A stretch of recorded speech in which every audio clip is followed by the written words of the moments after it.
Southern Legend Outdoors Studio, the Be a Legend podcast. Brought to you from SouthernLegendOutdoors.com.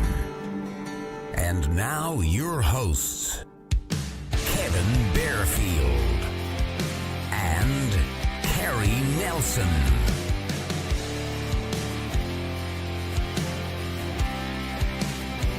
Heroes get remembered, but legends never die.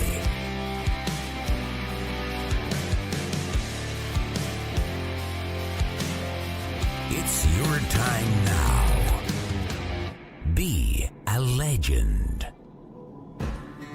Hello, everyone, and welcome back to another episode of the Be a Legend podcast. Tonight we're coming to you from Howard Carnes' cabin here in his farm located in Lafayette County, Mississippi. And Kevin Bearfield here with Kim Butler and Kerry Nelson, and Howard Carnes is our guest here tonight. Howard, we really appreciate you having us over, and he's just got a magnificent place here and cooked us up a fine dinner tonight, had steaks and gosh, what all, green beans and baked potatoes and bread, and cooked it up on the green egg, and man, you just couldn't have gone out and bought a dinner anywhere more fine than what we ate tonight. So he spoiled us. All our bellies are full, and we're just having a great evening here. We've already had a great time together and discussing a lot of memories. So, Howard, we thank you for having us out here tonight. Well, I'm proud y'all could come out. It's a joy to get together and fellowship and have a good time, and sure glad y'all got to come out. We really appreciate it. Yes. We have several things to cover tonight. We're gonna go through our football picks, and we're kind of going to go through that quickly. So we've got a lot of things we want to talk about, and then we want to remind you to stay tuned to the end of the podcast for information on our youth hunt giveaway again. Anyway, I know we've all had a busy week. We're kind of coming out of a tough weekend football wise for us. I know we all lost our picks. Yeah, we were busy. Our Yeah. defense wasn't that busy. They took a weekend off. Did they score again, Brother Kerry? Let me say this when we get started here. We have said for years that our offensive scheme puts our defense on their heels because we score so quick. Puts our deep. So we griped about that a little bit. Well, that's right the opposite. All right. Yeah. Our defense let Alabama score so quick, our offense was wore out. So pretty bad. I was there to see it. And I was in the was end zone. tough. I was watching the holes open up.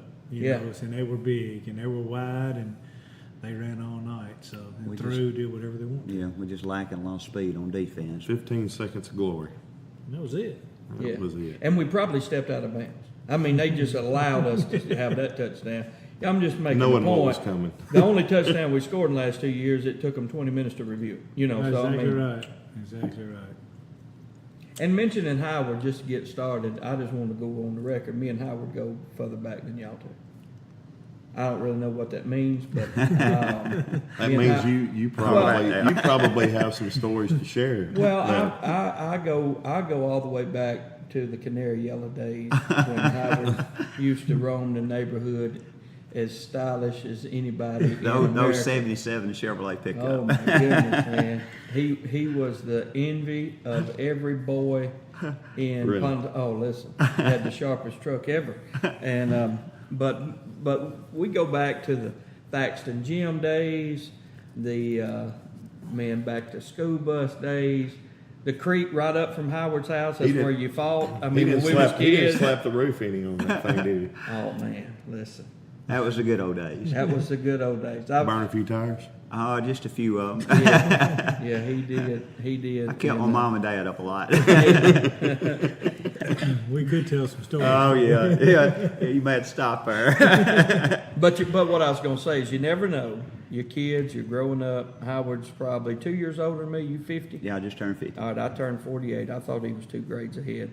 You grow up in the same little area and all that, and then here we sit, years later, 40 years later, here we sit, and Ken and Howard are in the same family. They've married into the same family. Yeah. All right.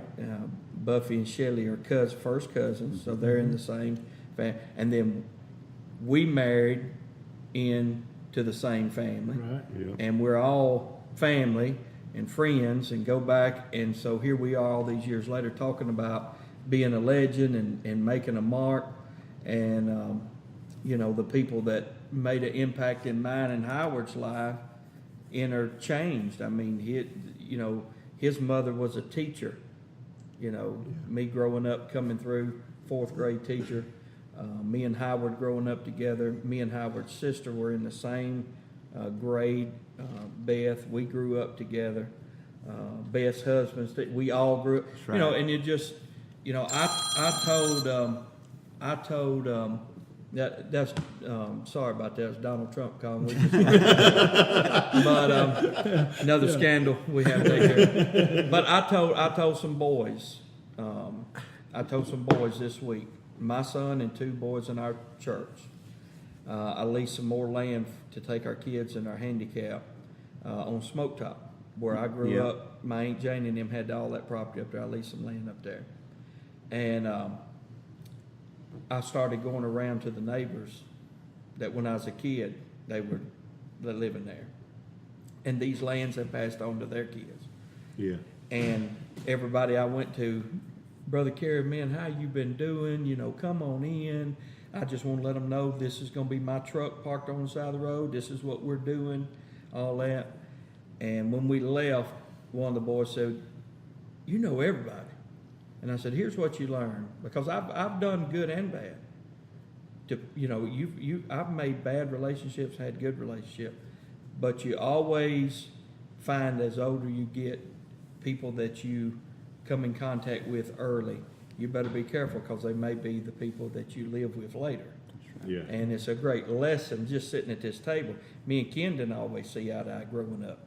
All right, who would have ever thought that Kerry Nelson and Ken Butler would be in the same family? Nobody would ever thought that, right? Ooh, that's right. And, we travel together too, don't we? And listen, and now we travel the Go on world. vacation. We go on vacation together. Yeah. Me and your dad, and then you married Michelle's sister. Just take a minute right here and let our listeners know we're talking about being a legend. That's the whole reason we're doing this. Yeah. And we, to all you young men out there that we're trying to help and trying to encourage to look up to somebody, it don't matter how young you are. Make relationships, treat people the way you want to be treated, because years from now you may be sitting across the table from people, and friendships start early. Yeah. They're made early. And so it's just good, Howard, to be here. We appreciate you we really appreciate you opening your cookers. Yeah. But you opening your doors, and he does have a phenomenal place out here. The Lord has blessed him, not because of any other reason. He's put in hard work for years, not only in his business, in his personal life. This is something he's worked hard at out here. Yeah. And so we appreciate you sharing it with us. Well, I appreciate that, Brother Kerry. We really enjoy this place, and we bought this property about 10 years ago, and had a small cabin on it, and just basically a 2-room cabin, and my wife didn't really have a place to stay when we had guys over hunting and kids, and so last year we got started on this, and it's turned out great, and God has, like you say, I've been blessed, and he's, Lord's blessed me with good health, and allow me to get out here and work, and bless me with some good business, and put some really good people around me. Yeah. And if it wasn't for that, I wouldn't have what I got, and I owe him all the praise for that. And it's good to get around and fellowship, and he's talking about making memories. As time gets by, you look up one day and you're 50 years old, Right. and he was talking about a few minutes ago. I remember all those times when we used to, kids, you go camp out and go fishing at night, and making memories. But you touched on one thing too, treat anybody like you want to be treated yourself, and that's right. and that's why my dad brought me up, and you don't realize it, but folks are looking at you, folks are watching you, and things you do and how you act could reflect on somebody else, and so I've always been trying to be mindful, to treat people with respect, and because it's before you know it, you grow up, Yeah. and time don't wait on nobody, No. and No, it doesn't. you got to, take time and enjoy things. And the older you get, you start enjoying the fellowship part of the hunting as much as you do the actual deer hunting. And I used to tell a guy years ago, I'm not as mad at those deer as I used to be mad at. and you enjoy the cooking more. You enjoy seeing, and I enjoy seeing kids, the expression on their face. I had a chance a few years ago, carry a kid with me. He was 9 or 10 year old. Well, I never got him up in our ladder stand. We had about a 16-foot ladder stand. He just didn't know about going up that tree. And I got telling him, I said, look, we got to get up there. We're going to see deer if you'll just get up there in that stand. He said, can't we just sit right here on this ground? I said, we can, but we're going to be much better in that tree. Just trust me, we get up there. And but anyway, you do. You start thinking about things a little different the older you get. And you start appreciating things. And you're talking about young people. That'd be the one thing I'd say: slow down and enjoy it, and enjoy each time, each day that God gives you. And we're not promised tomorrow, so enjoy each day. But it's glad y'all here, and been listening to y'all show and enjoy it. And me and my wife traveled to Mill South a few weekends ago, seeing my daughter's boyfriend play football. And we listened to the podcast, and we all laughed and had a big time going to Jackson. And Madison got down there and said, Dad, it didn't take no time to get here. So I said, listen to those guys talk. It helped us pass time away. But no, it's truly good y'all to be here. Glad to have you. One thing I want to say about Howard is he's a giving person. He just well me kill a deer or a kid kill a deer than him. And he does all the work. And we all know about the work you have to do on your property. Right. And so, anyway, all these birthdays you've taken me, and I've killed deer on whether it's here, Columbus, wherever. My birthday is December 17th this year. And, wasn't too long ago at Madison Stand, you had pictures of this 11 point, you were getting it, you sent them to me. Look, I'm hunting this deer. Well, what you don't really know, so we work real hard. We go out and actually get him tied up on then we release him for you. And, where you're always successful and you feel really good on your birthday. And here's my birthday, and then Howard said, let's go hunting. It's your birthday. So we go hunting, and Howard's been hunting this deer. He's got pictures of this deer. He put me in Madison Stand. It wasn't too much after daylight. A couple of deer came out, and then here this deer came out, and it's broadside, 75 to 100 yards. 11 point. And shot that deer, and it's front and center in my office today. So it was it was bittersweet. I hunted that deer really hard with my bow. Howard said, what deer was? I said, it's 11 point. What did it look like? I was tickled. He was. That's what I'm saying. He was tickled, but we have a big time. Howard, I'm fortunate enough to be able to come out and turkey hunt with him out here. We're trying to get him a turkey, and that's been a challenge, though. Yeah, it is. But what we say, and we've said over and over on this podcast, this is real hunting in North Mississippi. Mm-hmm. Howard, you've had a lease at Pike County. I've been there with you. I couldn't imagine toting a gun in Pike County where you hunted. We've been to Montana hunting. Yeah. You go out and you pick your deer. I've turkey hunted in Oklahoma. Kerry has too. In Texas, it's the easiest thing I've ever done. They're like blackbirds. I mean, crow call, they come to you and you shoot one of them. Yeah. You can kill 5 in the afternoon and you're done. And I never forget the first time I went to Texas, and you prepay these birds. You prepay for the first one. Well, I shot the first one. I wasn't there an hour. And I'd already killed it. And the next morning, killed another one. And I said, I'm not paying this X amount of dollars for another turkey. This is the easiest thing I've ever done. It made the outfitter mad, but I sat in the lodge the next 4 days. Because it's the easiest thing. And what I'm getting at to say is, this is real hunting, and folks like Howard, Kerry, and Kevin and myself, we work so hard on our properties. And it's so hard to harvest a good deer, turkey. It's a lot of work. Right. We've got hills and hollers and woods, and you can't see them like you can. So, it means something. So, when you kill a deer at a place like Howard's, and you have a great place to fellowship and eat, well, I think we care more about eating than anything else. That's our main thing. That's the main thing. But it just means something. But those turkey are pretty challenging. They smart. They the more I hunt them, the more I appreciate, and the more I'm wanting to. It's a challenge. I love a challenge. And my problem is I just don't have enough patience. I won't stay still long enough or move. And We so got- I'm learning. We got some learning. stories we can tell on that too, but we're gonna try to get one this year where it don't matter what. Well, what we here's have the to do, we can thing. get one. Here's the thing. He's not killed a turkey. Is that what you're saying? That's right. All right. So here's the thing. We're live on the podcast, and you cannot kill a turkey unless I'm running the camera and getting on film. That's right. Because That's then we want the story. We don't want the stories Yeah. till after I film him killing his first turkey. And it may make the next reel. the Oh, listen, movie. it's going- It could be on the next DVD. Listen, when I put my DVD out this year, it's the first time we ever put it out. All proceeds going to help us take these kids and handicapped preachers. We've got 2 wounded veterans that's going this year. One of the first people reached out to me and bought some of my DVDs was Howard Carnes. Now that's between me and you, but I'm telling the world now. But anyway, and Eli dropped them off. Howard sent me a check. The money went straight in to lease land.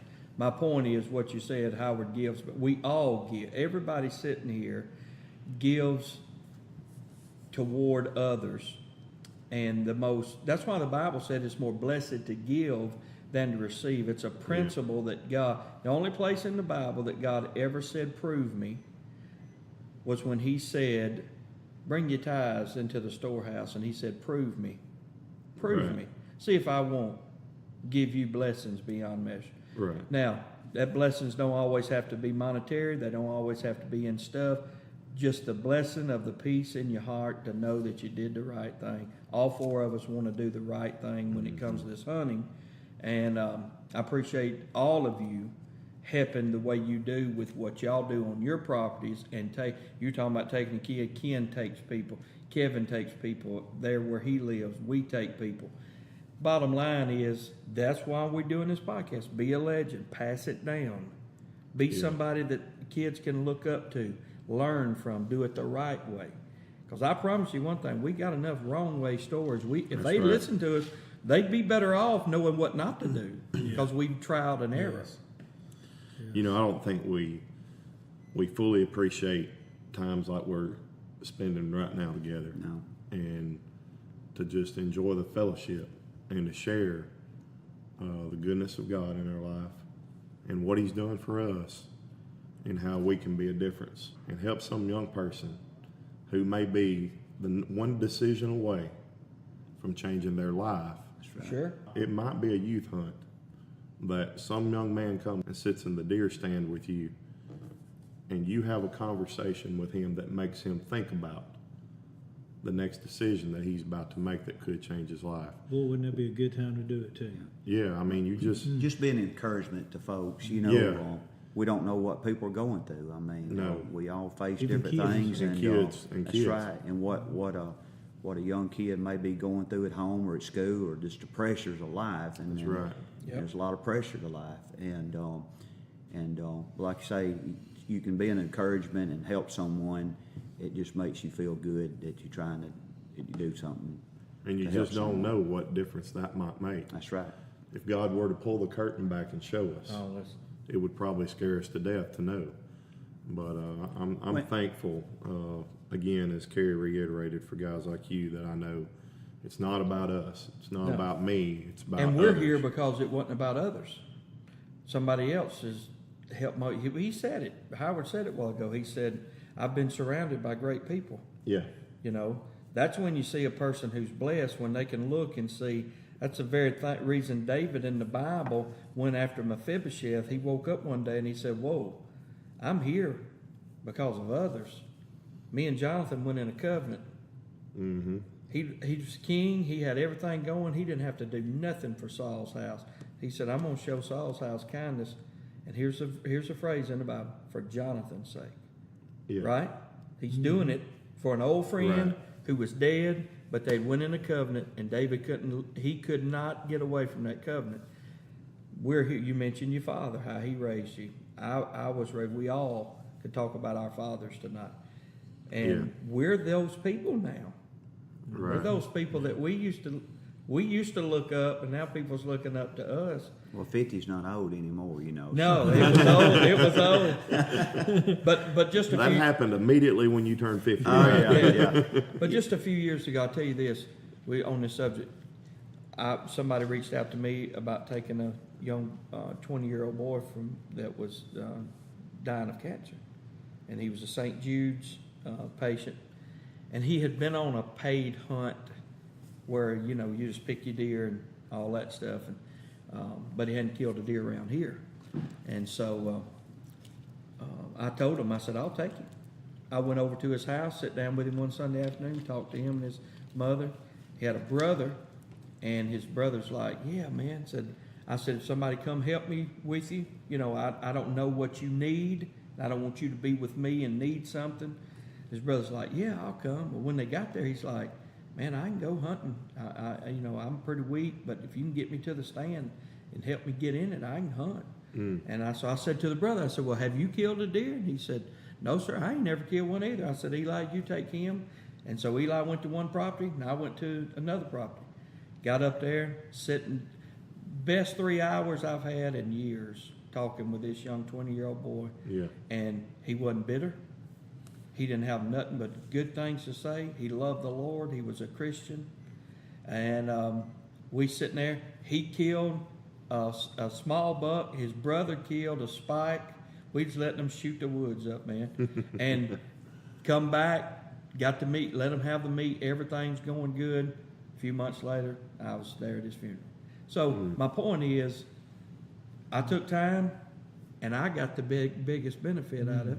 Yeah, that's true. I'm still, every time I run into their family, they want to thank me for that. And I'll say, no, thank y'all for letting me sit in that stand with him and be appreciative. Well, same thing, an older guy, when I was probably a 10-year-old in our community, introduced me to hunting. He loaned me his old Sweet 16 on a dove hunt, and I fell in love with hunting then. And it's been a passion to me over the years. I started bow hunting probably when I was about 19 and really fell in love with bow hunting.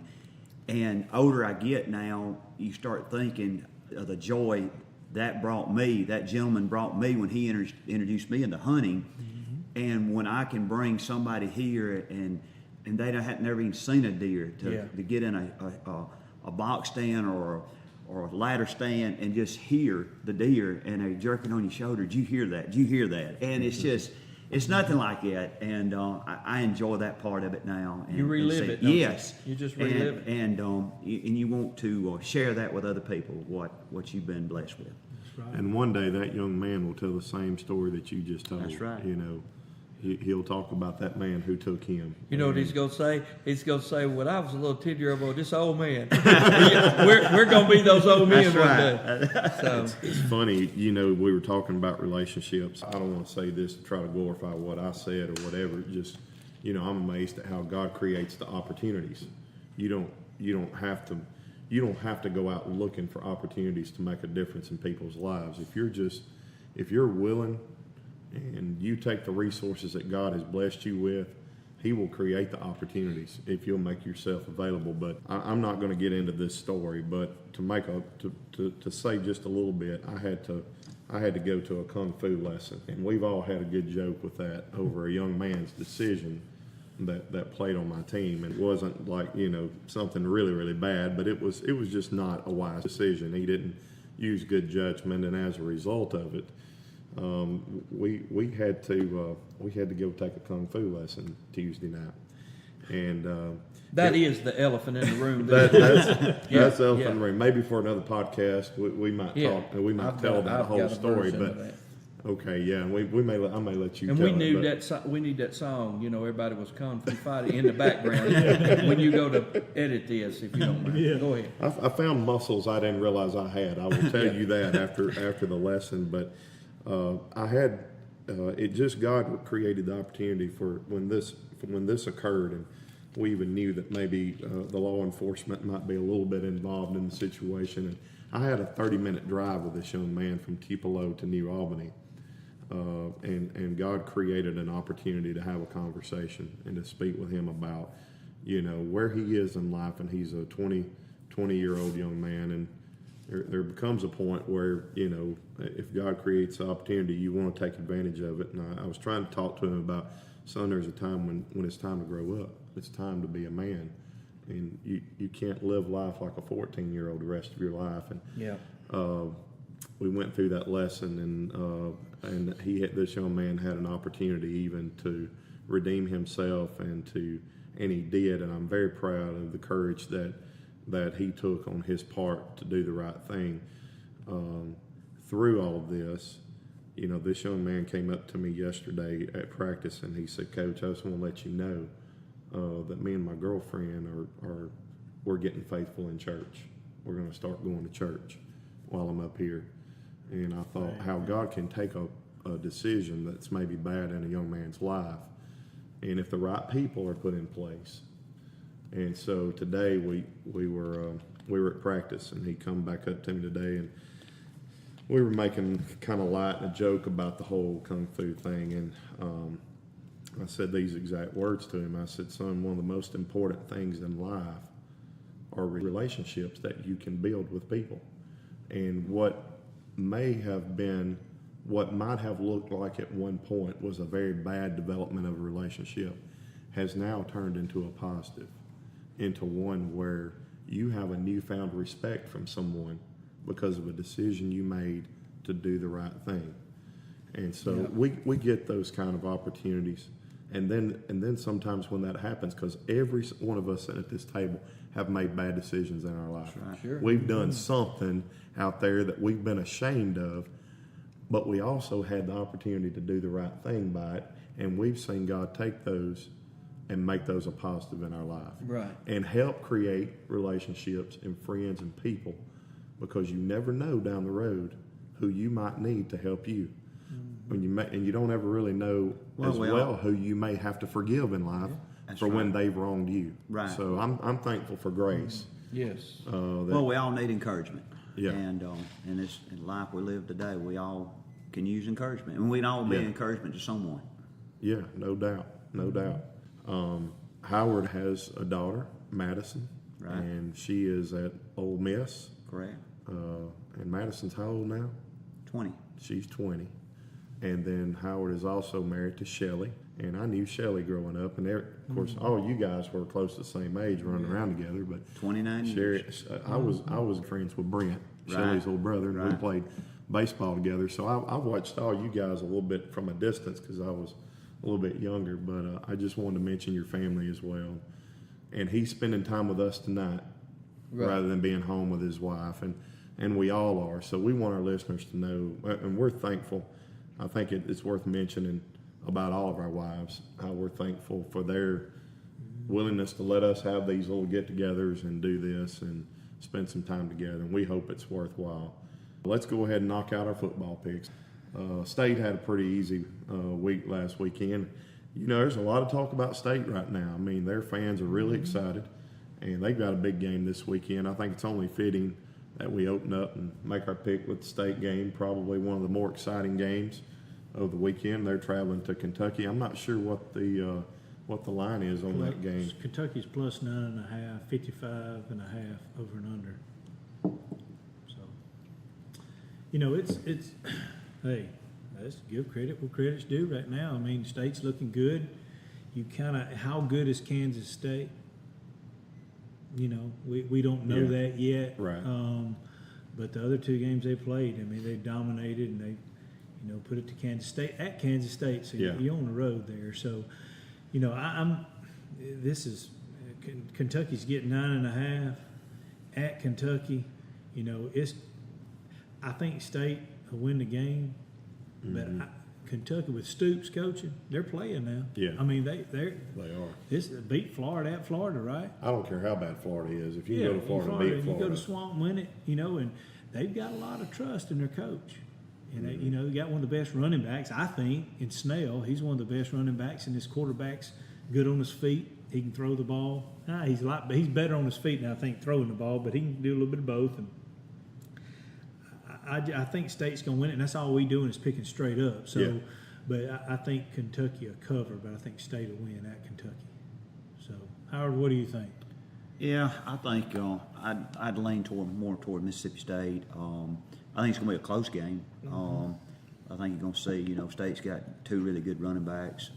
Fitzgerald he's going to run the ball, and they're going to have a lot of rushing yards.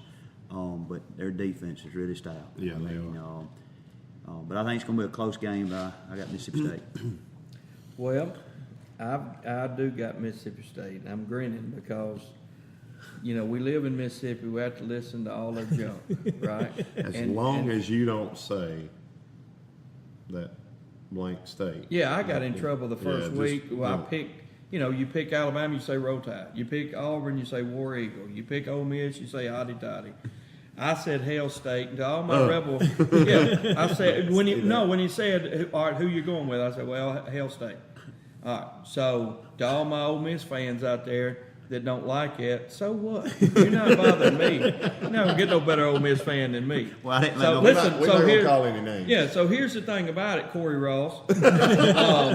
He sends me just the clip of this hour-and-a-half podcast. The only thing he cuts out, and it just says, Hell State, Hell State, Hell State. So he sends it. So anyway, but here's my point.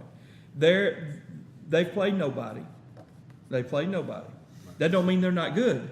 Right. But to come to me and say, because I pastored them, this group of people, I'm on a mission. But they hadn't been tested yet. But they had, and neither had we.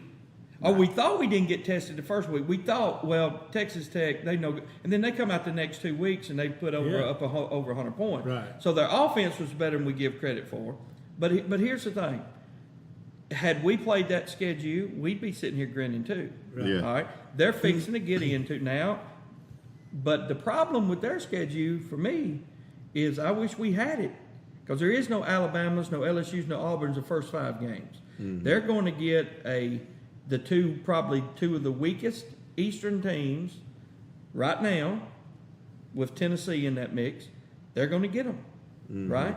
Because Vandy and South Carolina is playing some ball. I mean, they're a pretty good team. Yeah. So you're gonna have to put Kentucky, and I know Kentucky beat Florida, but how good is Florida? We don't know. This week and next week, then I'll listen to our state fans. Yeah. Dominate Kentucky and dominate Florida, and we'll listen to you. Yeah. Because the West, there's not but one team in the East that even could compete in the West, and that's Georgia. Yeah. And so, they're getting they're 2 Eastern teams, is what I'm saying, right. And it's a pretty good year for them. They're getting a normal Kentucky. We play Vandy every year. Yeah, they play Kentucky. All right, they play Kentucky. And then the worst team in the then they get in Florida on a down year. At home, at night, with Mullen coming back, I'm not jumping ahead. This Kentucky game's going to be close, but I'm telling you, Mississippi State's going to beat Florida so bad, it ain't even going to be fun. They'll probably beat them 70 points if they can, just because of the hostility that's going on. But I'm picking State. But I'm tired of y'all talking about how great you are. You're not a top 10 team by any means. Yeah, I heard it even today. And quit texting me Roll Tide. You ain't a Bama fan either. I heard it today. I mean, they're already talking, and hey, maybe it happens, but they're talking that they're that dark horse team that gets into the championship at the end. Yeah, it's going to be hard when they don't have that Egg Bowl to get in anything. And here's the thing: we got dominated like this last year, right? Yeah, Alabama. That's right. Matter of fact, we didn't score but 3 points last year.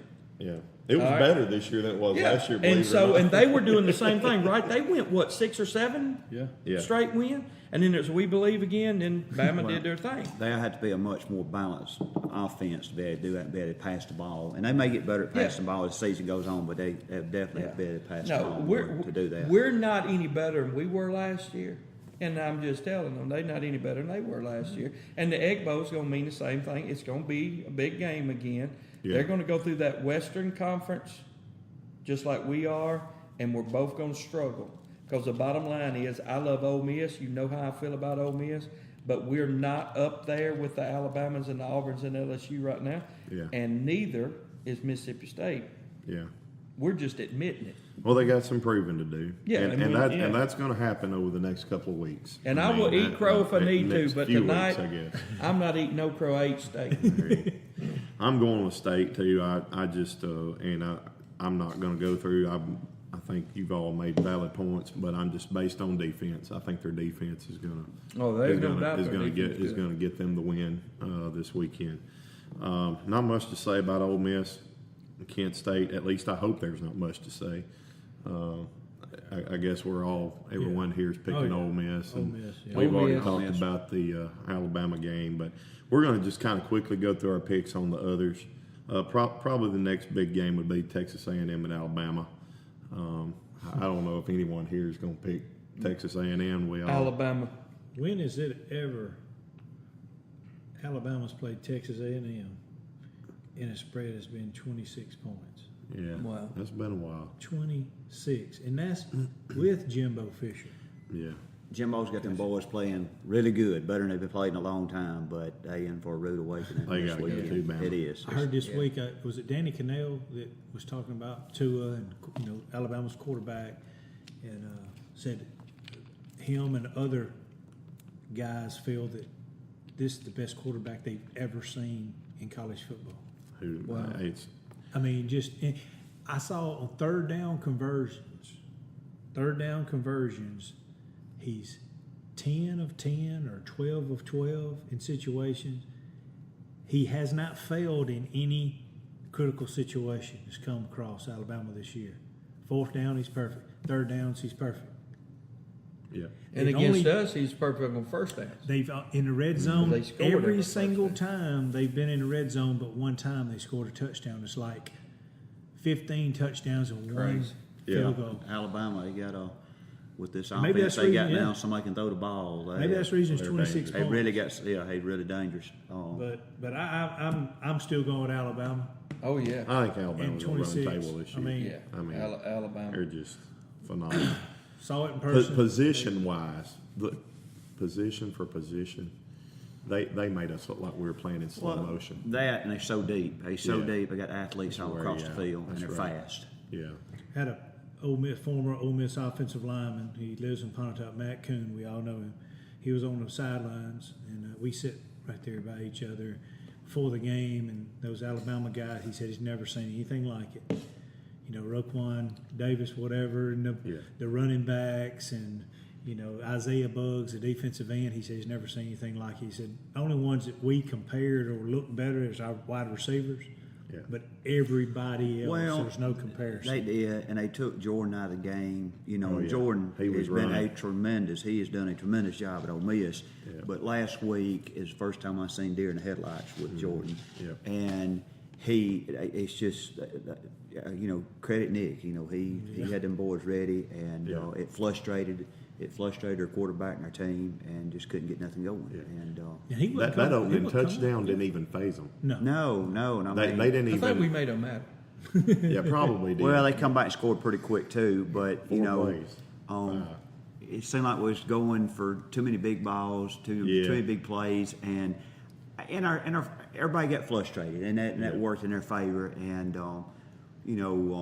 I was getting frustrated. I said, "Look, just you can't tell me as good as our receivers. You can't just run out and break and come back to the ball and move and start moving the chains."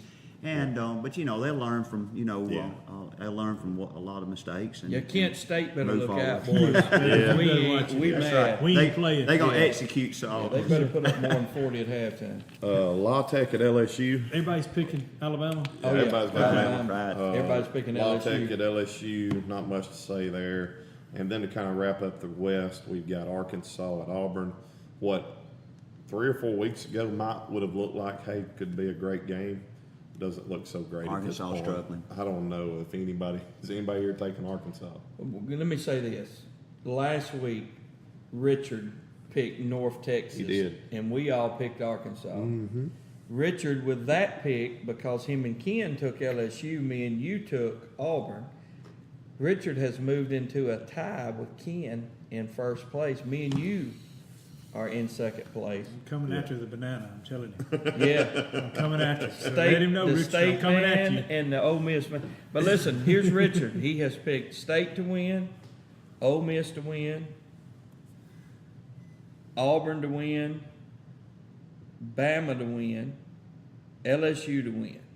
Okay. And so that should be all of the West, right? Good. And so that's his picks. I'm going LSU. Okay. So everyone's going Auburn, right? Yeah. Yep. Then No, we I said have LSU. Yes, yeah. Auburn. So you're going Auburn. Yes. And then we have to do our Dan Mullen cousin Eddie pick of the week. Yeah. Yeah. Florida's at Tennessee. Oh, it's Florida. Tennessee's horrible. What's the They're spread on that one? Y'all see that? What? Well, let me ask y'all this. Tennessee Like looked he's a little looking- better last But week. what's the deal with that? Why can't a Tennessee? Why can't Peyton Manning just go down there and coach them? I've been saying that for years. That's, Then he has to pay until him. Peyton It goes is. back, He's taking they're not going to pay get back to their cuts. glory It's days. a great mystery, is it not? I It mean, is. that is the largest capacity stadium in America still, I believe. Is it not? A&M's largest. A&M's so they're number 2. Look, at whoa, 100 at what about 100. our guest guy coming in here? There you go. No, A&M's. I'm liking that. Ole Miss, when they opened their new stadium, is when we played them that first game a couple years ago when they Right. opened their new stadium on the last edition they done. Yeah, Yeah. Shea Patterson came and did Johnny Manziel run. Yeah. Scored Yeah. over them. Right. Yeah, that's right. Yeah. Shea But Tennessee, Patterson. 106,000 fans. That is a very intimidating But they had environment. 40 I've been in to there games just there. last It's week, though. crazy. They had what? They had like 40, didn't they? I mean, it was 40. You see was it the game before last? It looked like it was a quarter full. It was like It just terrible. doesn't make any Terrible. sense. Well, it's what winning does. Winning, everything's Yeah. everything's I think great. But I'm Pruitt's just- going to do, I feel like Pruitt's a pretty good coach, but, Tennessee, I mean, they've had 10, 12 years here now in a row. But just about. tradition, man, and they've got Oh, yeah, they all got of these, Peyton Manning, T. all of- Martin. Yeah, T. but Martin, all, still they won national all of these championships. guys coming back from the NFL to try to boost morale and try to do all. I mean, they got some real big names. And then, what's the coach that was there with Peyton? He's back as athletic Phil director. Fulmer. Phil Phil Fulmer, Fulmer. yeah. He's back, and you think, man, they're going to do, and maybe they will in a few years. Well, I joke, I got a guy I do a lot of business with. That's what I He was fixing to graduated say. away to Tennessee, and I mean, he'll wear his orange socks now. He loves them, and we pick at each other all the time. We have a lot of fun with it. I've been to games at Knoxville. He's treated me, and we brought him to the Grove here at Oxford and treated him. It's been a lot of fun. But he is really frustrated because he for 10, 12 years of winning, I mean, for a long time, I mean, he enjoyed the success he had. And I keep telling him, I said, Peyton's going to be your coach one day because I think Peyton will be a coach one day. Now, Yeah. Eli, I think when Eli's done, he's going to enjoy Yeah. taking his Yeah. time Eli's- and enjoying life. But Peyton is too competitive. He's going to coach. And we joke and pick on that. But Now, he ragged you for years. Oh, when yes, everything he was did. good, going good. At Tennessee. I remember those years now. yes, I mean, he was. And he's a good guy. I mean, he wasn't bad, but he would let He'll Howard know a little bit. never forget when Dexter McCluster, he came Oh, to yeah. game with me, and I think he Dexter had a hung big game. 298 yards Yeah. on Tennessee that day. Eric Berry, that's when he was a safety for him, Yeah. and a lot of fun. He finally just gets up, and Dexter had a phenomenal game. I mean, record game, and all he could do is just stand up and holler, "Can't anybody stop that little sucker?" Dexter, 160 pounds, just running wild on everybody. But it was a lot of fun. But Yeah. And you told him that day was going to beat you. You told him. I remember that. I remember it. and the year he traded me there, Patrick Willis had the cast on his hand, and when we went up there and played. wow, yeah. And he admitted that day. He said that's a good player, which we know how good Patrick was even at Ole Miss and in the NFL. So Howard, you going Cousin Eddie or Big Orange? It's 4.5. Tennessee. I Favorite? tell you, I'm gonna go Tennessee. I think Tennessee's gonna play good Tennessee's this weekend. getting 4.5 points, so Florida's favored, but Tennessee's getting. I think 4.5. Dan's got he's got some problems he's going to get worked out in Florida. Richard went Tennessee. I'm going Florida. I'm just telling you. I'm going Florida. I'm going Florida. He's Come on, he's going to build it up for the state game. He's got to win a game or two. Come on, before he gets host. to Mississippi State. come on, host. Tell us. I'm going Tennessee. I just think. You think they're I going to think break? they- Or how many I years in a think row they has are. Florida beat? It's been several years they've beat Tennessee in a row. They played better last week, and I think they're. But I think this Home- is. I home- think this home may field be the year advantage. that Home field Tennessee advantage, gets Florida. Well, hey, And, Kentucky did it after 30-something. Yeah. So maybe Tennessee can beat them. But I'm going Florida. It's a gamble. It That's is. for sure. But it's to in go Knox- with it's in Tennessee, Knoxville, but It is. It's a home game. That's why I'm going to give them They the need edge. I don't they think need either. one bad. either But we of the need teams should. Florida to be on a high when Yeah. they I come know, in when they come to state. to Duty Because the Noble. word is No, I'm sorry. Duty Noble. I'm picking at my state Dan fans. I Mullen, love it. the word is when he comes into Starkville, he's got a banana hat Oh my that goodness. he's going to wear on the sideline, kind of like a chef hat. Oh It's man. going banana up. Have y'all not heard that? Hey, No. Is he gonna do the dance that he did? Yeah, the with the other night? banana head Oh, on yes, Twitter dance. please. Y'all seen that? I hope he does. Yeah. Oh my goodness. I'm telling you this, so you listen to me. State fans had rather win that game this Oh, year yeah. Oh, than than the any Egg game. Bowl. Yes. It's They- bigger than the Egg for the first time. That's there all is they're talking about. There is a game on their schedule bigger than the Egg Bowl. Yeah. And I love it for them. Hey, I'm happy. I guarantee you I would we love did to go. Tuberville that I way, would wouldn't love to go to the game. Oh, I love it. I would love to go to Richard that will game. be. Listen, Richard will be at the game, and can I just go ahead and tell you the story? Richard said he rolls in. Richard's in the wheelchair, of course. He rolls in the other day before season starts, and he said, "We're going undefeated. We're winning the SEC championship and going to play for the national championship." I said, "Who is we?" If you change teams, you know. So anyway, so last year we're in Gatlinburg, right? Mm-hmm. Week before they played Alabama, when they're something and and they believing again. So he comes to me at breakfast and he says, stuck his hand out and he said, "What do you want to bet we beat Alabama?" I said, "Well, we're not betting. I mean, I'm not betting money. I don't do that." I said, "But I'll tell you one thing we'll do. If Alabama wins, I get to shave your head. If Mississippi State wins, you get to shave my head."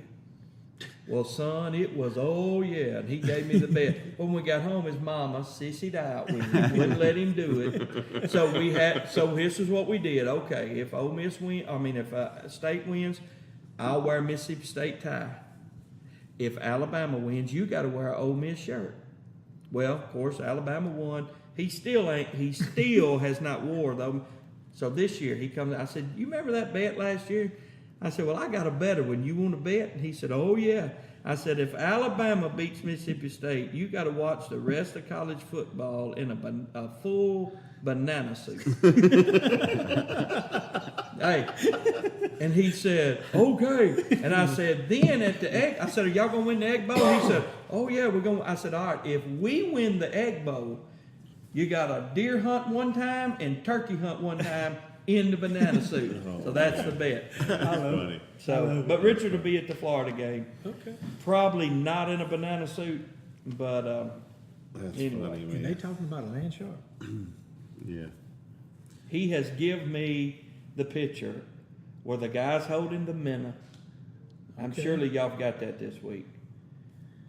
The mighty land shark, and the guy's holding a minnow. Yeah, Richard, he can't even look at it. He goes into breathing treatment, man. Looking at it. So anyway, Man, that's awesome. You can't have fun. You can't have nothing. listen. I love my State fans now. Yeah, we have a lot of fun with these picks every week, and we can't help it. We're such sports enthusiasts. I know we want to cover a lot of hunting, but we just can't help Oh, it. it's It is right so time. much fun, and everyone, most everyone that's listening to this is, we know you're fans of your team out there, so it's always a lot of fun each week. I want to. We talked a little bit last week about hunter safety and talking about our stands, and we mentioned a little bit about Howard having an experience, and tonight we've even shared during our dinner. I didn't realize. Oh my goodness! I mean, how many? It's just amazing that the near death experiences this man has had deer hunting. I don't have one, not one. I mean, He's got all on board. I accidentally shot my gun one time, and it wasn't even like anything dangerous, and it scared the death out of me. But he's telling us tonight about hanging from a deer stand with his leg hung up in the stand, and he's hanging upside down. 30 feet up in the air, and that's not even the story we're going to tell. But we all remember, and Howard had a really, really bad accident, and Howard, I know it's probably a difficult. That was a very difficult time in your life, but would you be willing to share that with us tonight? Yeah, I'll be glad to. I don't know, about 12 years ago or so. And Has it been that long? Yeah, Madison was in the 3rd grade. Man, And time flies. It is. 12, 13 years ago. I was hunting. I seen about it was a really good deer we'd been seeing close to home. We don't have a lot of deer close to home, not a lot of bodies, but you'll see some good deer. And but I'd seen about 140, 150 each deer, and I was determined to take that deer. And so I made up my mind I was going to hunt him every day. And I said one day he'll come through here checking for does. And so sure enough, I'd hunted in January a lot, and I'd been hunting this deer is right close to my mom's home, close to my home.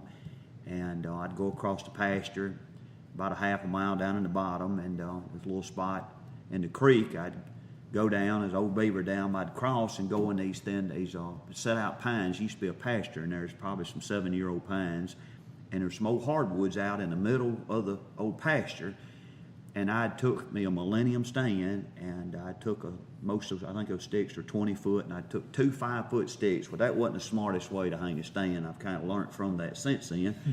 But I'd hung 2 stands on around the tree to get a little higher to see down those pines and to be able to see from the bluff over to the creek. And I said, I'm going to cover this deer, and I'd always hunt it with a north wind. I said, he's not going to be able to smell me, and I'm going to get him. And that's a challenge to me. That's why hunting is so fun. It's still fun to me. I love to get on a deer. I love to take pictures and try to outsmart him and try to take that animal. But anyway, I'd been hunting in there, and I'd got to where I wear a safety harness. I used to not wear them, and I'm very supportive of wearing a safety harness now. And I actually had a safety harness on in the tree. But my problem is I didn't have it on when I came down the tree. And but it was cold, probably 28 degrees. I'd been hunting, that evening, got off work, trying to hunt that last hour and a half, 2 hours, and when deer start really moving. And but anyway, it was about 28 degrees. I'd been sitting there, and my problem was that day I'd had a cortisone shot in the elbow. I was having problems with some tendonitis, and I still blame it on that today, because if you hadn't ever experienced tendonitis, you can actually be trying to pick a pitcher of tea up and drop it sometimes. And it's just certain things you pick up certain ways are hard to do. But nevertheless, when I was getting down out of the tree, I failed. And my stand was approximately 30 feet high. And when I failed, I was from the bottom part, because I remember I always had to fold the floor up to get to the next stick, and that didn't happen. But one thing I learned is 30 feet, you ain't got to go 30 feet to kill a deer. And there's a safe way to put your stand and put your ladder sticks and not rely on limbs to finish your climb. But nevertheless, I did fall, and I don't know how long I was out. I think I was probably unconscious for probably 30 or 40 minutes. And I remember just a little bit, and I did have my cell phone. I'd always tell my wife, and I preach that today, I always let somebody know where you're hunting. And because you don't ever know what's going to happen. Yeah. And like I say, we joked around earlier when we got through eating. I've had a lot of close encounters. Everybody used to tell me I had 9 lives. I was going to run out of them one of these days. But anyway, I did fall this time. But I called my wife, and I barely remember just a little bit about that. I told her, I said, I failed. And what little bit I remember is I couldn't get up. And I've took some licks in my lifetime from trees and from, we used to race 3-wheelers and motorcycles, and I've took some licks, and I just always been able to get up. And this time I couldn't get up. But I couldn't, nothing made sense, but I later realized with the concussion I had, that's why a lot of stuff didn't make sense. But I'd call my brother-in-law, Steve Berry. I called him and told him I failed, and that's it. I went back out. But I crawled to the tree on my forearms, and I got up to the tree, but everything was spinning, and I still couldn't. I was having trouble breathing, but I thought my back was broke, but I couldn't walk. And I think I passed back out or went back unconscious, and probably about 30, 40 minutes later, I just heard him coming through the thicket, hollering, where you at? And I could make a little sound. I could just see the light moving. When he got to me, I said, help me up. I remember that. And I suppose he's seen the situation I was in, and he said there was a good bit of blood on the ground where I'd been probably coughing up. He said, you're not getting out of this one. He said, I'm about to call 911. And he did, and next thing I know, the fire department, paramedics was there, and it was hundreds of people in there trying to get me out. and they were starting IVs. I remember a little bit about that, and I got worried, and I remember I could move my feet, but I still couldn't get up, so I thought my back was broke. And it felt like a bomb had went off inside. There was so much pressure, but little did I know, every rib on the left side, but I think one was broke. And they realized I was having problems breathing, and it was because I had a punctured lung on top of that. And so they knew they was going to have to hurry up and do something about that, and they got me back across the creek. It took a while, and they got everything started. And Now, that's a big creek now. yes, It ain't no little creek. This is a canal. they made a human line and just toted me over it, the creek, and passed me on. I remember smelling the jet fuel of the helicopter when it landed, and they airlifted me to Tupelo, Mississippi. And I think 6 or 7 minutes I was there. It was probably 30 miles, but it didn't take no time to get there in a helicopter. But when I got there, I kept thinking everything was a dream. And everything I was dreaming, and next thing I know, the general surgeon was snapping his fingers, and I come to, and he started telling me what happened. He said, "Son, you've got several injuries here," and he said, "We're going to have to get a chest tube to stop this from when you take an injury like that, you bleed a lot on the inside, and they got to put a vacuum on you and put a chest tube in." So anyway, I stayed in the hospital there 9 days, and but I tell you, it's the grace of God I'm here today. A lot of people fall off a ladder, 6-foot ladder, and they're either paralyzed or dead, and it can happen. I'm going to tell you, I'm not scared of nothing. I jump off bridges, swimming. I've done everything, but you can get hurt, and you can get hurt hunting. And so I learned a lot from that. You can't be too careful. And from going and checking your stands before season starts, making sure the straps. So the problem is we assume, and assuming to get you in trouble. Yeah. And you can't be too careful. And I learned a lot from that fall, and I just thank the Lord that I can still go hunt, and from what I learned from it.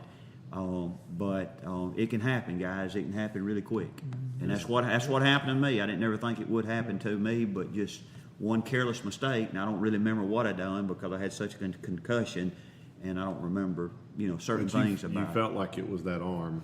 Well, I think when I got grabbed. ready to get down, you kind of had to go inverted just a little bit on a limb to get to your step, and when you're trying to hold on, I think that left arm just gave out on me. Because one thing I had with tendonitis, you didn't have a really good grip. Yeah. And I still think that may be what happened. But if the stand, let me say this, if the stand was put up correctly and I'd wore a harness coming down, none of this would ever happen. But I tell you, it's been a lot of people here in North Mississippi that's failed in the last 12 or 13 years that can't already walk today or is in really bad shape. And some of them's died from it. Yeah, And I preached a funeral. yeah, We it can talked about happen. that It can last- happen so easy, and so the biggest thing I do now is try to make sure I put them in a safer location, as far as height wise, and check everything from our straps or how stands are mounted, and just taking your time. We get in hurried. Sometimes we're in the biggest hurry to get up the tree or the biggest hurry to get down, and 30 more seconds is not going to make any difference. But you can't be too safe. Can't be too That's safe. what we're doing Saturday. That's all we're doing is putting lock on. We loosened them up when the season was over. Now we're going to go up the tree and tighten them up and put the stand on, make sure everything's secure. But something's very key. What Howard said, he was wearing a harness. It latches when you get up in the stand. You put it on the tree and snap it and cinch it. But to get down, you have to unhook that. Yeah. So he was unhooked from the tree, trying to make that transition from the stand to the ladder. And that's where most accidents happen. Where, they have products out, the lifelines, that you can be connected at all times. Yeah. A little slip line deal, and we're looking at getting some of them. But I'm still guilty of that. I unhook, cross over, and get down. That it's just up to my grip. Then, just like Howard said, his grip. I'm on that ladder and coming down, and it's and we think, well, those lines are expensive. Yeah. Well, how much will you pay for one of those lines yeah. clipped to? I mean, It's been handed out. Yeah. And a lot of, I tell you, a big problem with our stands today is you got a lot of nylon straps on stands, and when they out here in the weather, and you let them get tight, and we all guilty of letting them get tight on a tree, and then you go loose them up.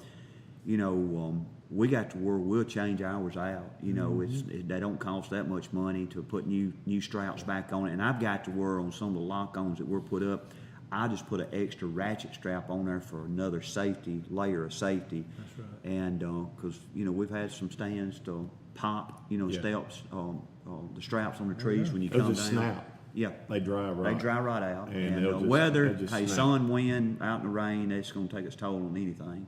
Yeah. Wow. It's a safety deal we all got to take serious. And we Okay, just- getting we in your just- shooting house. Well, I used to. I was the world's worst. I'd go, into the stand, gun be loaded before you can get to shooting house. Now, what we're trying to teach is, hey, we're not going to load our gun until we get in the house and get comfortable. First thing we're going to do is unload before we get out. Yeah. Because it can happen. It can happen quickly, and get hurt. Make one wrong step. Well, we was in Illinois, I think 3 years ago up in Pike County, and me and a friend had a place leased up there, and we'd been in there bow hunting a couple of days before gun season, and the hotel we was staying at, there was a guy, we got word that he was staying at the same hotel we was, and he died that morning, and he had his shotgun loaded, and he said he laid it across the fence to get under the fence, to go to his stand, and somehow it fell off the barbed wire and it went off. Same thing, if he didn't load his gun until he got to his stand, he'd been. But that happened just a few years ago. Well, when you do something so many times, Yeah. that's the danger in it. We get too comfortable and we take it for granted. And you mentioned earlier tonight while we were eating, or Ken was talking about, I think, a hunt you guys went on. He was climbing the cotton picker spindles. And we all, that used to be the standard way of getting up a tree, find some cotton picker spindles and drive them in, and then you've just got a wood platform, We didn't split limbs or something up there. Back then, When we you do didn't that, we we didn't take appreciate and respect the landowner like we should, and the trees like we should, and especially the sawmill that's got to saw that tree one day. But that's before we learned anything. But it is, it was old times when you take an old piece of plywood and just put up in a fork of a tree. Yep. And we was happy hunting that way. Yeah. And things has changed a lot since then. Well, Howard, just one quick deal. Okay. Skiing not too long ago, what happened to you? Talking about crazy accidents. Well, I still like adrenaline, so I still barefoot, and I love barefoot water skiing. And we was over at Lewis Smith Lake in Alabama, and we got there one evening and was way back up in a cove there called Brushy Creek, and I told my wife, I said, man, the water was just window pane. That's the way I like it, to barefoot ski. And I got back there and I deep water started and come up, and same thing. I didn't take the precaution of going ahead and driving down the lake and looking for obstacles in the water. I just jumped in the water and cut out. And I was probably about 45 seconds into my run, and I hit a tuba forward 40 miles an hour. And so I stayed in Jasper Hospital, emergency room, to 3 o'clock in the morning. I thought my heel had broke off. Hey, and it had nails in it. I missed a nail. You missed a nail. It had a 16 penny nail sticking up probably 2 inches. I missed that You thing. gotta be kidding. No, I'm not kidding. I've been footing since I was 16-year-old. I love barefoot I water used to, skiing. Yeah, it's a lot of fun and a lot of adrenaline. Oh, man. And but I've never hit a two before. And Oh, my Of God. all things. all things. And, Yeah. What was the first thing that hit? my face. Oh man, it was tough. And so they put me in walking boots and crutches, and I come back and I was a boat driver for the rest of the week. You could write a book. You could write a book. Howard said, "Can it peel my eyelids back?" I tell you, it's I've got a deer stand. He's talking about safety, and this stand's really safe. We've got a tripod around here, and it's probably 18 to 20 foot, and but it's braced really good. But we made the legs out of mufflers years ago, and we swelled those mufflers, and it's heavy gauge steel, and it's fine.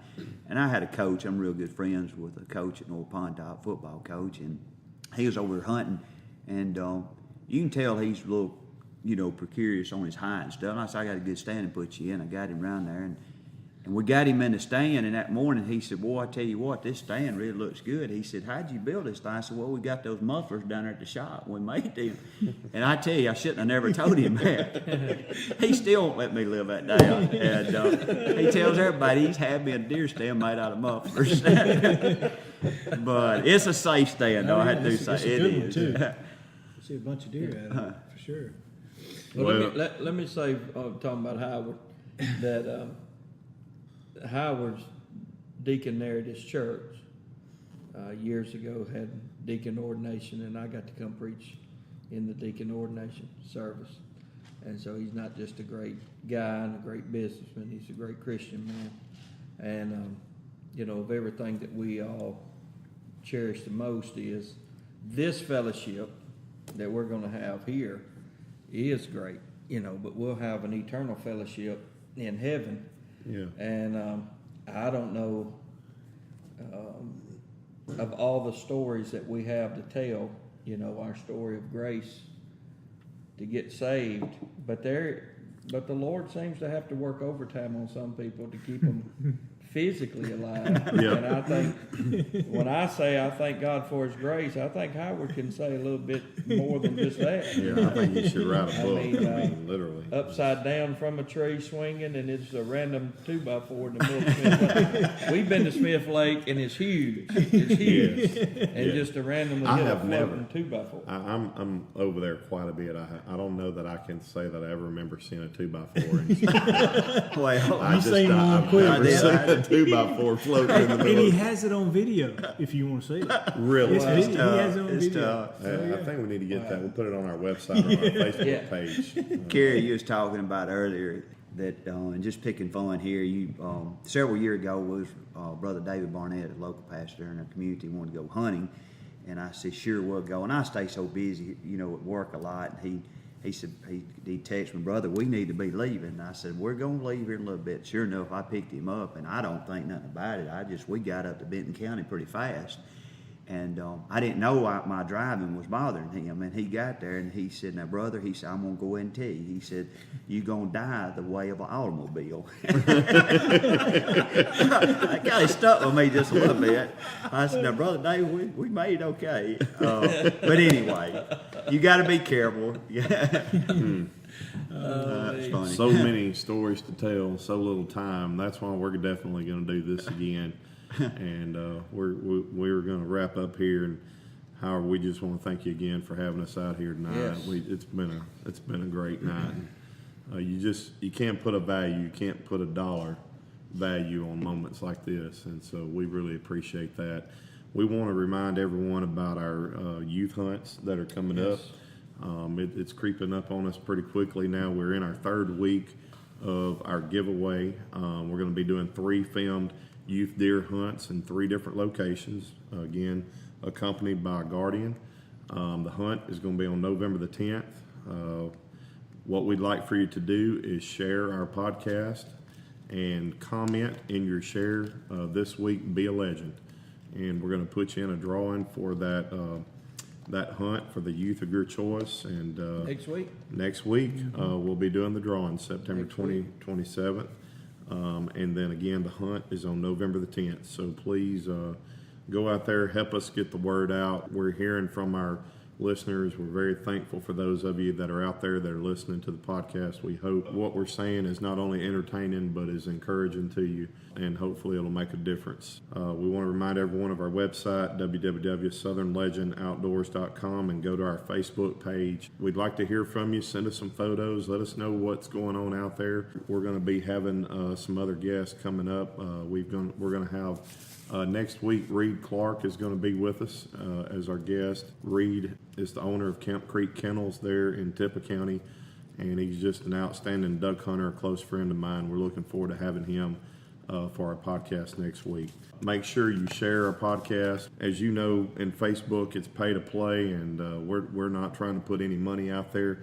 Any type of financial resources that I know Kerry has already mentioned with his DVD are going back into the ministry and trying to help young people. So we just again want to thank you for listening in, and thank you guys. Appreciate everyone tonight coming out again and putting this podcast together. So look forward to next week with you guys.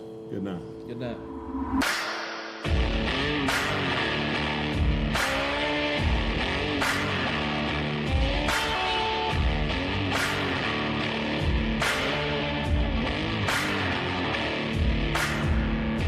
Heroes get remembered, but legends never die. It's your time now. Be a legend.